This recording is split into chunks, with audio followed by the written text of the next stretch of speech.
Hey guys, what's up? It is time for another installment of With These Hands. I hope all you guys have been doing a lot of crafting. Um, excuse me if I'm coughing a little bit. I don't have a cold or anything. It's just I guess my allergies a little bit. It's not like cold. So,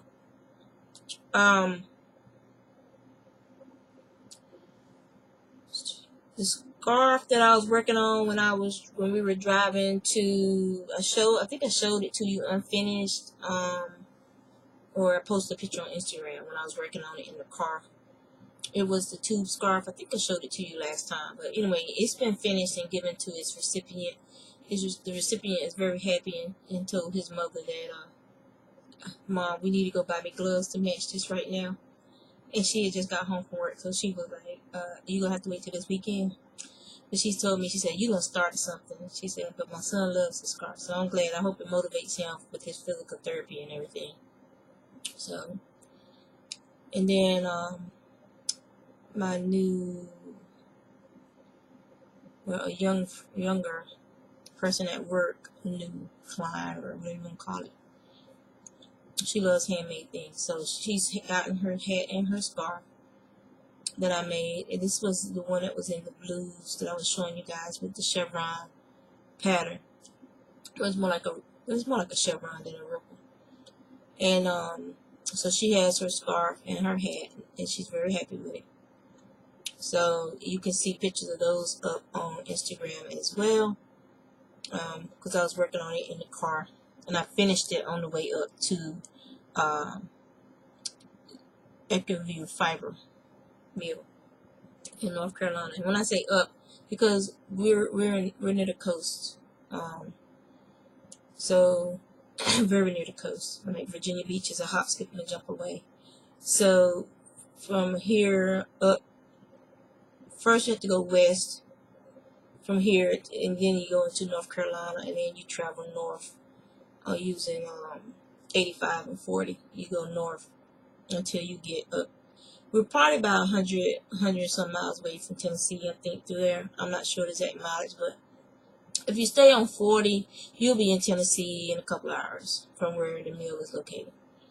And it's a long drive, a 6-hour drive. Plus, the drive up wasn't that bad. Coming back, because by the time we left there, we hit traffic coming back towards Charlotte, because we were going into Charlotte, because it was like a 7-car pileup with a tractor-trailer truck or something like that. So all right. First, I'm gonna show you guys what I've been working on. Redskin fan asked me to make these. So I'm making a couple of different kinds, so she can pick which one she wants. So this is a beanie style hat. It's very stretchy, and it has a snapback, so it won't stretch out of shape easily. So I made this one, and then I finished the slouchy style one, and it's a shallow slouchy. I'm gonna do another slouchy that's longer, more of a beanie slouchy. Let me take my here. But this one you can see, because I know that she likes slouches, and she likes to wear them back off her head like that. And my hair is in braids, so it's not going to show up like it would on hers. So, yeah. So, I made a shallow slouchy because I know she likes wearing those. And then I'm going to make a regular slouchy as well. And then she can pick which one she wants. Or she can order all three. I don't know. It's up to her. Alright. So, I'm still working on the fall. I think this is fall number 3. I think that's the color. Oh, it's called autumn. It's fall or autumn. And it's lot, excuse me, lot number 2450. And it's red heart yarn. But the colors, just a little bit brighter than that. It's kind of washed out some on that, but those are the colors. And it's I'm knitting up on size. What are these needles? These are US 3.25, and I think these are Knitter's Pride. Yeah, these are Knitter's Pride needles. I like the way these needles, these DPNs. I like the way these DPNs. Cause you guys know I prefer DPNs over circulars. I have circulars. I have some expensive circulars, and I use them when I have to. And my head is itching, so excuse me if you see me doing this. These things are perfect for that too. Itchy head. All those people that get those braids and stuff in their hair, and you see them patting their head. I don't have no weave, so I go in there with this. I don't have to worry about lifting no glue. So that means I just shampooed my hair. So that means it's time for me to get it dyed. You guys can see all this gray cropping up. It grows too fast. So anyway, I digress as usual.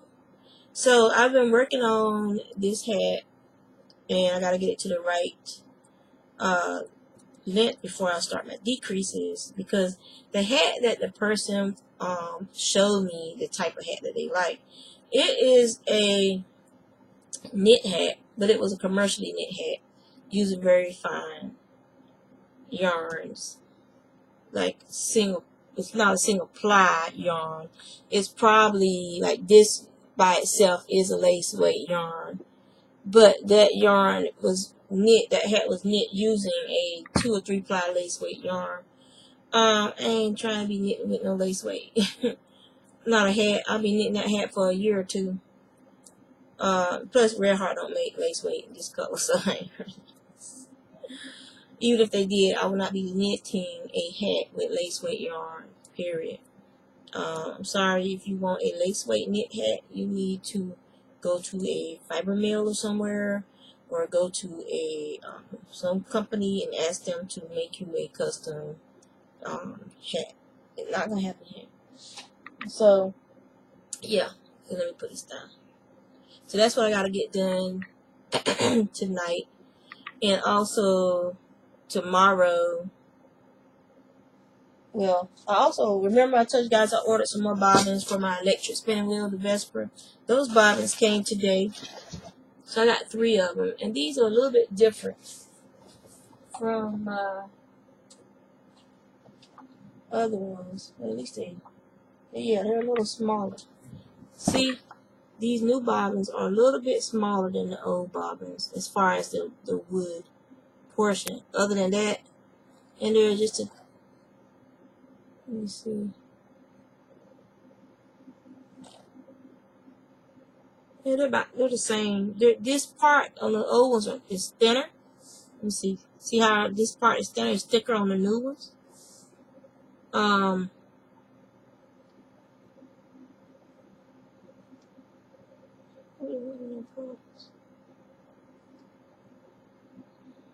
It should be fine. It should be fine. So I got 3 of those. That gives me 8 bobbins, because one of my bobbins broke. These bobbins, if you own a Vesper, I think I got 3 bobbins for like $30. You can't beat that. $35, something like that. You can't beat that for price. And they hold so much freaking fiber that it's worth the investment of getting several of those bobbins for spinning on your electric wheel. And this is the other hat I made. I think I showed that y'all. It's like the different color greens, blue greens, and it's a real shallow little beret too for wearing like, you know, like those kids like to wear their stuff. My hair wasn't so thick, so it was a little shallow little hat. And remember, she wanted the beanie style hat. She liked that better, crochet beanie hat. She liked that one better than this one. So one of my daughters one, it would disappear out of my room, craft room. Trust me. So yeah, you can hear the heater because it's cold in my craft room. So, well, it's chilly in here, so I'm trying to burn off the chill. Other than that, yeah, I sent my husband to the yarn store to get some yarn for me for another order I have to do a pink and brown scarf. So I had to go get some of the, I love this sparkle. And it is, let's try to find some information for you. It is called Pinky Toes. Okay, it's so soft and squishy, and you can see the sparkle. So I'll be doing a brown and pink, and brown and pink looks great together. So I'll be doing a brown and pink scarf for this person this weekend. So my 2 projects for this weekend is this hat and the brown and pink scarf. And after that, I have those will be the paying orders that are already paid. And then the other ones will be show me the money. Okay? Because I have yarn will crochet or knit. So show me the money. Alright? And that's just that. I have to do a pair of slippers. I'm going to be studying a couple of videos on YouTube and to do a pair of slippers also in red skin colors. This person is obviously a red skin freak. I also have to do another, I don't even think I showed y'all that one. I did it so fast. It was, those scarves I made last year from the Sachet and Boutique yarns. Those ruffle scarves. Well, I did a ruffle scarves for the Redskin fan. Somebody saw it and they was like, "Oh my God, I got to have one." So I'll be doing this weekend too. These only take like an hour. It's like I can just sit there, boom, boom, boom, boom. I'll probably do this first, actually, knock this out, and then start the scarf. This I'm definitely gonna be finishing tonight because I'm almost at the point where I can start my decreases. So that's what's going on with me as far as spinning. Knitting. Crochet and knitting. Crochet and knitting. That's what's going on. Excuse me. Other than that, I haven't done much spinning this week. Other than I tried spinning on the drop spinner while I was doing my walk like I normally do, and my fingers were like saying, "Oh hell to the no, it's too cold." So I ended up stuffing my spinner in my hands in my coat pocket. So no spinning this week because I'm still plying all the yarn from last episode. So I still gotta ply all that yarn. I still gotta finish spinning this stuff on the electric wheel. But I can't do that until I get all my orders out. Like I said, money talks. And I can spend it other time. So that's pretty much it. I don't have, other than this yarn that I got for order, I don't have any acquisitions. Because like I said, I'm going to be on the yarn and fiber dot, because once I get that fiber back from the mill,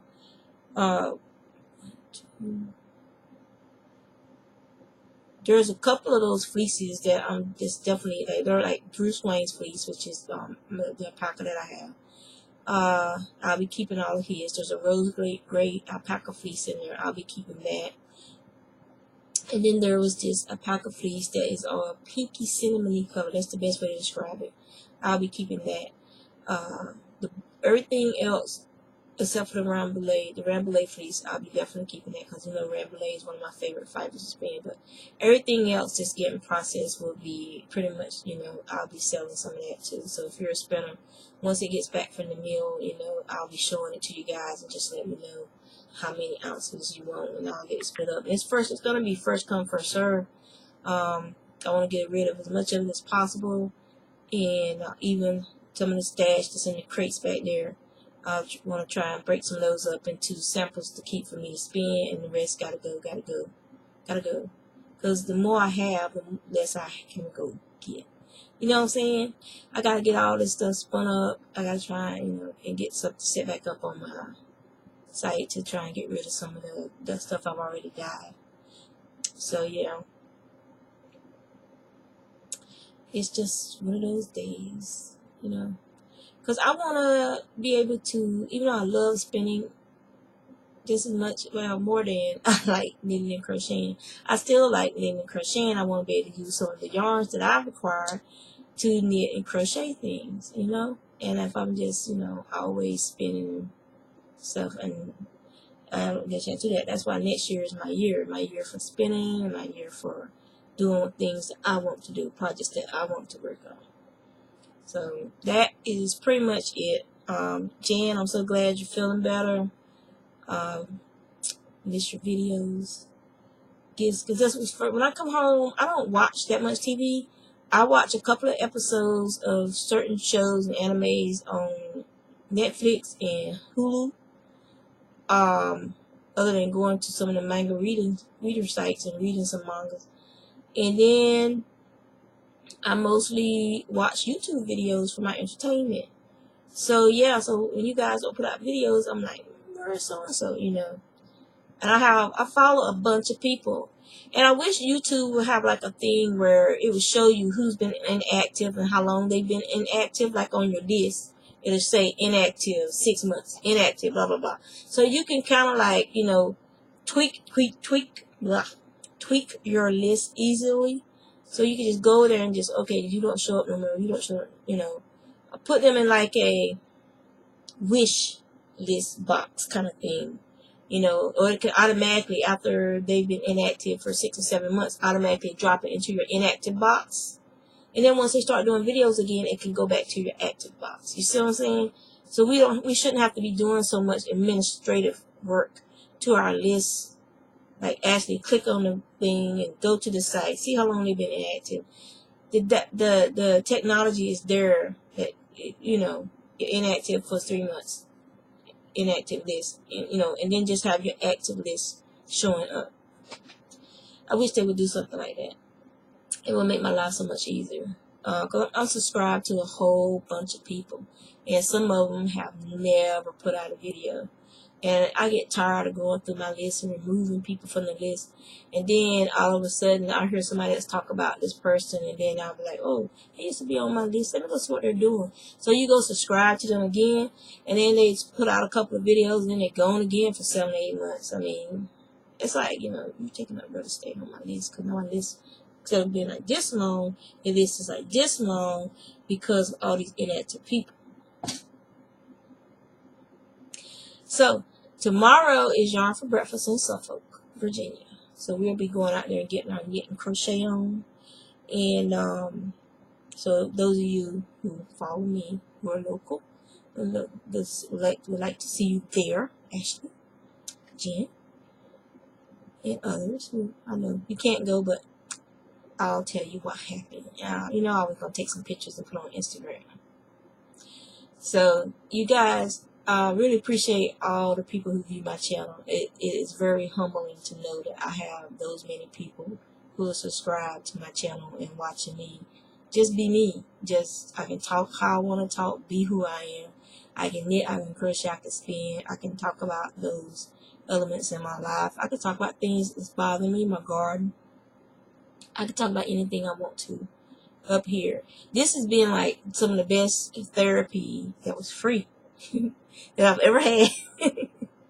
So, you know, and I really appreciate it. And you guys motivate me so much to try different things, to not be afraid to step outside that fear factor with my crochet and with my knitting of, oh, it's not going to turn out right. And then I can look at it and say, so what? It's a new pattern. Or I just freestyle it, you know?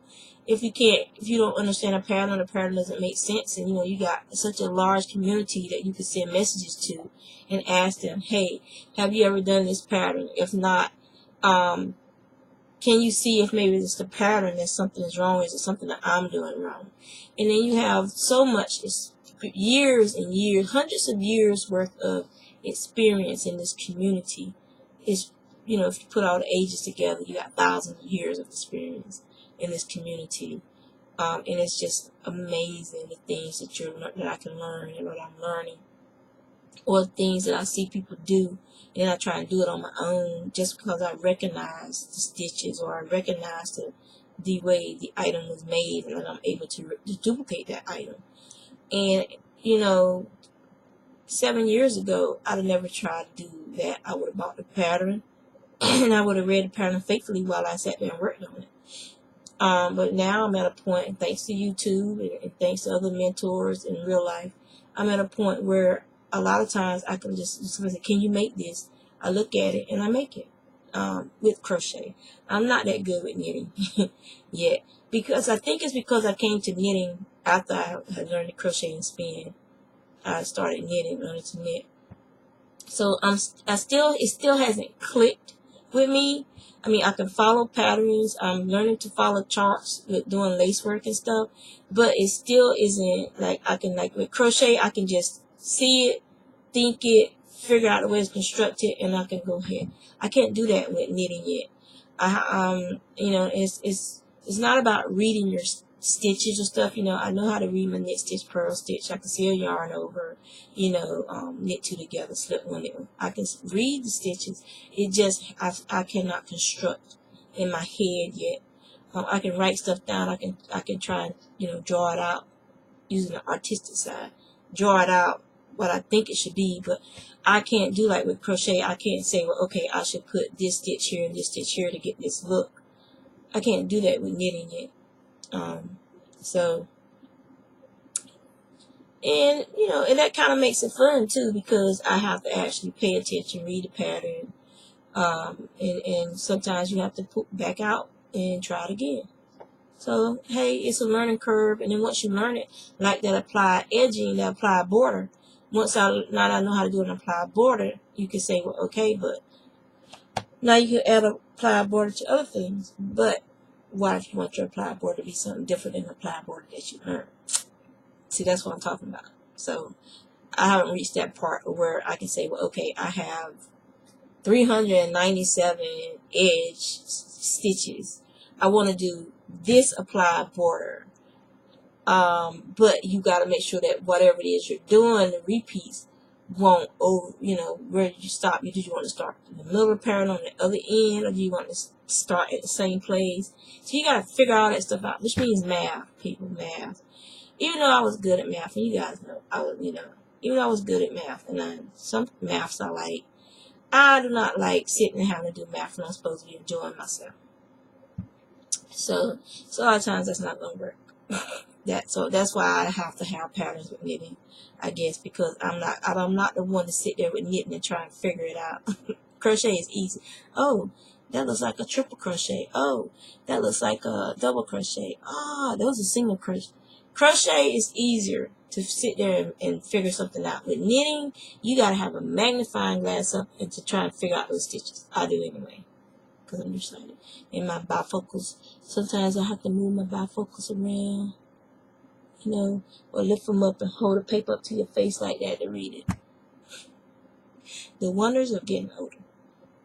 All right, as far as my walking is concerned, we haven't been walking at night.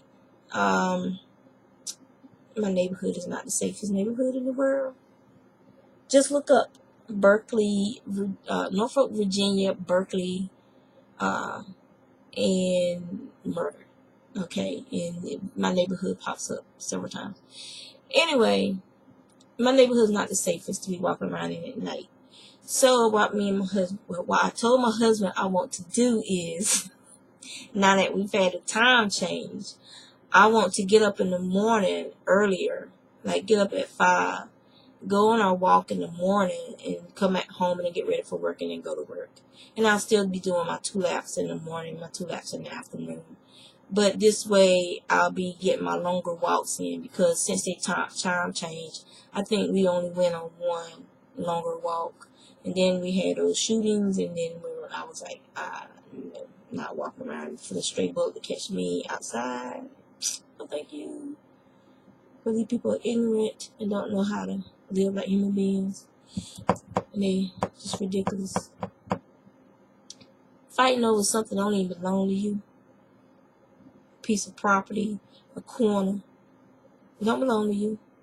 It's sidewalks and pavement. That's city property. That street is city property. Belong to the city. Don't belong to you. Okay? You out there doing stuff you ain't got no business doing illegal stuff. You got illegal firearms. And then you're going to take a life that don't belong to you either. You can't give it back. Once that bullet leave that gun, you can't get it back. That's it. It's gone. It's done. It's out. It's going to do what it's going to do. And then you're going to be running from the law, running from yourself. Because you just took something you can't give it back. Once the breath leaves the body, and that body becomes cold and dead, that's it. It's done. You can't do nothing for it. You can't bring it back. You can't give it back. You can't offer solace to that family. You can say, I'm sorry, I didn't mean to do that, all you want to. But that's a lie. Because you knowingly and willingly pull the trigger on a device that was designed. The gun is one of the only inventions in the world that was designed to kill. Its sole purpose is to maim, kill, destroy, terrorize, and oppress. That is the sole purpose of a firearm, a gun. People say, oh, I'm protecting. There are other ways to protect things without taking a life. Okay? So, and if you want to take it to the street, it's not just the person that you are after.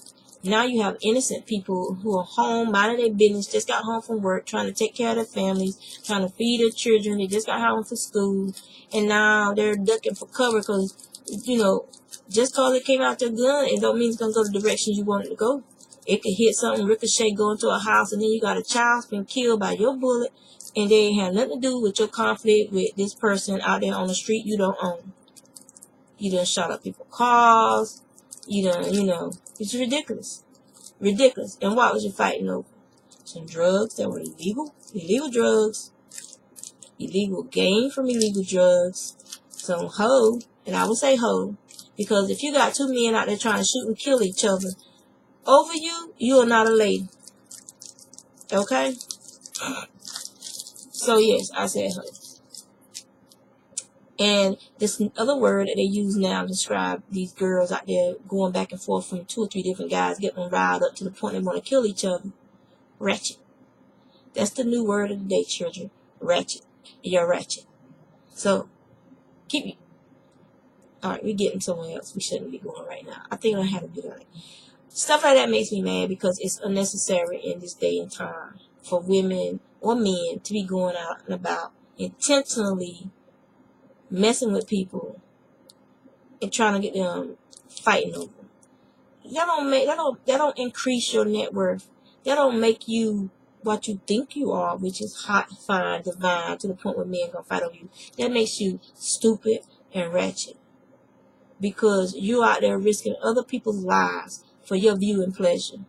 And that's ridiculous. If you so hot and fly, keep your legs closed, figure out what man you want to be with. Get your mind right. Get your education right. Get your life right.